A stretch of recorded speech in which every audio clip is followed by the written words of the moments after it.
Uh, but yeah, so you are training, you're competing. Sweden is kind of your new home, you could say. But are Mhm. you also going back and forth between USA Yes. to train and to Mhm. compete, right? Yeah. As soon as I came to Sweden for the first time, that's when my ties with Checkmat were finished. That's when I moved to AOJ. Okay, so how did this go coming to AOJ? How did that contact happen?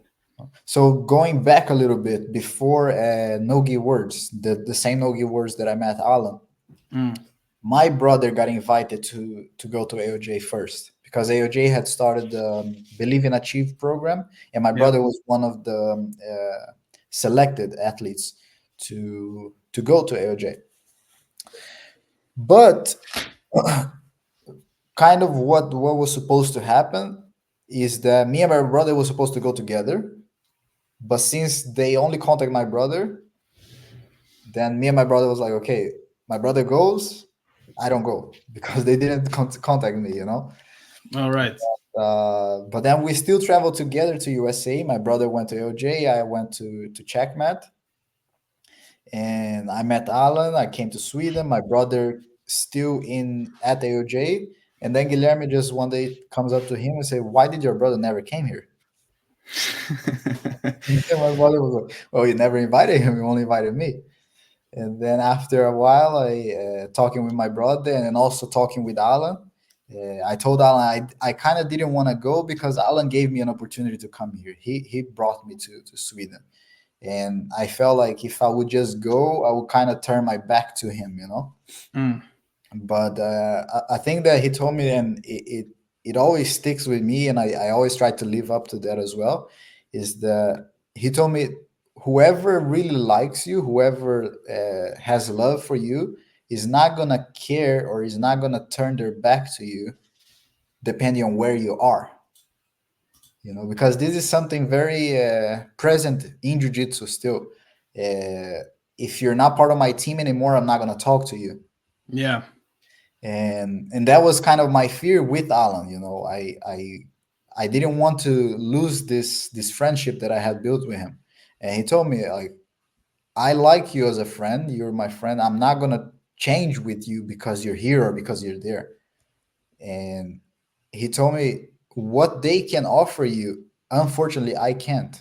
So there's no reason for me to try and keep you here. You're my friend, I'm always going to support you, I'm always going to cheer for you. Either you're here, either you're there, it's not gonna matter. I'm always gonna have the same love for you. So he told me, if I was you at your age, at the stage that you are in your life, I wouldn't even ask. I would have been there already. Mm. So that's how I left Sweden for the first time and went to USA. So you get to AOJ, your brother is already there. You mentioned that he was part of the Art Believe and Achieve program.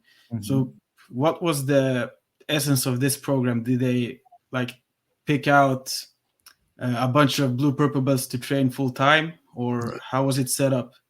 Yeah, it's exactly like this. The initial program was all these younger guys would send in their application, their curriculum with everything they've won and stuff like this. And Guilherme and Rafa would pick and choose which one of those would fit in the program. So they end up choosing about 10, 11 guys. And all of these guys will live together in an apartment, and we will have support from a Motloda brand. Oh Uh, yeah. so they would bring us food I think every 2 weeks. It was a bunch of frozen food. We would just keep it in the fridge and heat it up whenever we had to eat. Uh, Plus, of course, training. We never had to pay membership to train there. And in return, we of course we competed. We used their brand. We spread their brand for at any tournament that we competed. But we were also working at the academy. So all of us started teaching kids classes. teaching private classes, and that was a way not only to kind of pay back, because again you're teaching classes for them, but also a way for all of us to improve our English, to know how to learn how to work with jiu-jitsu, to learn how to work with people. And I feel like this is probably the biggest skill that all of us learn throughout Mm. that time, you know. So a lot of life skills and not just jiu-jitsu techniques Yeah, and training. yeah, 100%. So, uh, which were some of the guys that got selected with you and your brother? So it was like Tynan, Cole, or Now Cole came much later. Cole oh, just came. later. Yeah, yeah, he's Yeah, younger, right? yeah. But Tynan also was not selected because Tynan traveled there before Believe and Achieve. David, his dad, traveled with Tynan to AOJ, if I'm not wrong, a year and a half, maybe 2 years before Believe and Achieve. Mm. So Tynan was kind of the first one to go there by themselves, you know. But because Guilherme was starting the program, Tynan was putting the program. Mm. But he was already there. He was the original, you know. Yeah, yeah. Uh, but the guys that got chosen, the first ones was Caio Antonini and Jonathan Alves. They were Mm. the first ones. John is still there. Caio Antonini, Jonathan Alves. After them two was Jonathan Marquez and Lucas, forgot his last name, but Lucas, another guy from Manaus. So them All four. right. The fifth was my brother, and the sixth was Daniel Jr. Yeah. Those are the group. Those were the groups of Brazilians. So six Brazilians, and then one kid from Canada, Liam Moss, and one American, Jacob Kasama. So now we have six, seven, eight guys Mm. plus Tina, nine. I was the 10th. All right.